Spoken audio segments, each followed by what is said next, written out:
సార్వత్రిక ఎన్నికలు సమీపిస్తున్న వేళ బీజేపీ ఆపరేషన్ ఏపీకి సిద్ధమైంది. ఇక్కడి సొంత బలం పెంచుకోవడంపై బీజేపీ ఫోకస్ పెట్టింది. ఇప్పటికే జనసేనతో కలిసి కొనసాగుతున్న బీజేపీ టీడీపీని కలుపుకోకుండా మూడో స్థానంలోకి చేరుకోవాలని ప్లాన్ చేస్తోంది. ఇందుకు రాజ్యసభ ఎన్నికలని అస్త్రంగా వాడుకోవాలని చూస్తోంది. అయితే ఏప్రిల్, మే నెలల్లో పార్లమెంటుతో పాటు ఏపీ, ఒడిశా, అరుణాచల్ ప్రదేశ్, సిక్కిం రాష్ట్రాలకు ఒకేసారి ఎన్నికలు జరగనున్నాయి. అంతకుముందే 15 రాష్ట్రాల్లో 56 రాజ్యసభ స్థానాలకు ఎన్నికలకు స్కెడ్యూల్ విడుదలైంది. ఈ నేపథ్యంలో దేశంలోని అతిపెద్ద రాష్ట్రమైన ఉత్తరప్రదేశ్ నుంచి 10 రాజ్యసభ స్థానాలకు ఎన్నికలు జరగనున్నాయి. అందులో ఒక స్థానం నుంచి చిరంజీవిని బీజేపీ పెద్దలు రాజ్యసభకు నామినేట్ చేయనున్నట్లు సమాచారం. గతంలో ఎన్నడూ లేనట్లుగా మెగాస్టార్ చిరంజీవి ఫ్యామిలీకి బీజేపీ పెద్దలు ఎనలేని ప్రాధాన్యత ఇస్తున్నారు. అందులో భాగంగానే రీసెంట్ గా చిరంజీవి దేశంలో 2వ అత్యున్నత పౌర పురస్కారం పద్మవిభూషణ్తో గౌరవించారు. తాజాగా రాజ్యసభ సీటు ఇవ్వాలనే నిర్ణయానికి వచ్చినట్లు కూడా సమాచారం. గతంలోనే రాష్ట్రపతి కోటాలోనే చిరును రాజ్యసభకు నామినేట్ చేయాలని చూసింది. కానీ చిరు అప్పట్లో ఆ ఆఫర్ను సున్నితంగా తిరస్కరించినట్లు సమాచారం. తాజాగా చిరును ఉత్తరప్రదేశ్ నుంచి రాజ్యసభకు నామినేట్ చేసి సార్వత్రిక ఎన్నికల తర్వాత ఏర్పడబోయే ఎన్డీఏ ప్రభుత్వంలో చిరుకు మంత్రి పదవి ఇవ్వాలనే యోచనలో కేంద్రం ఉన్నట్లు సమాచారం.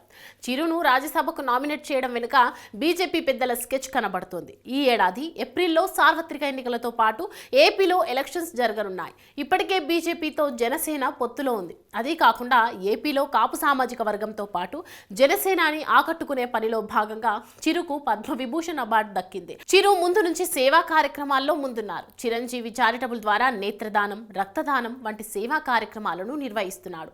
చిరులో ఉన్న సేవా దృక్పథమే ఆయన్ని రాజకీయాల వైపు నడిపించింది.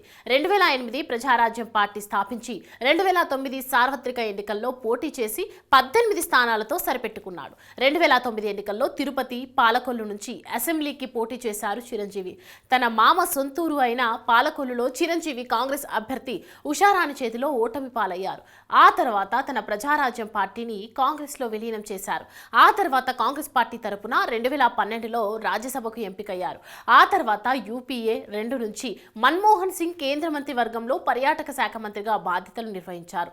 2014 విభజన తర్వాత కాంగ్రెస్ పార్టీ తరపున ఏపీలో ప్రచారం నిర్వహించిన ఒక్క సీటు కూడా గెలవలేకపోయారు. దీంతో చిరు క్రమంగా రాజకీయాల నుంచి వైదొలిగారు. ప్రస్తుతం సినిమాలే లోకంగా బతుకుతున్నారు. తాజాగా బీజేపీ ఆయన్ను రాజ్యసభకు పంపించేందుకు ప్లాన్ సిద్ధం చేసింది. అయితే గతంలో చిరంజీవి ఆంధ్రప్రదేశ్లో 20% ఓటు బ్యాంకు సాధించారు. అంతేకాకుండా జనసేనతో పొత్తు కొనసాగుతుంది. ఇవన్నీ కూడా బీజేపీకి ప్లస్ పాయింట్స్ కాబట్టి చిరంజీవికి రాజ్యసభ ఆఫర్ వచ్చినట్లు తెలుస్తోంది. ఇదే క్రమంలో చిరంజీవి ఓ సినిమాలో చెప్పిన రాజకీయాలకు నేను దూరం అయ్యాను కానీ రాజకీయం నాకు దూరం కాలేదు అనే డైలాగ్ను ఆయన ఫ్యాన్స్ తెగ వైరల్ చేస్తున్నారు.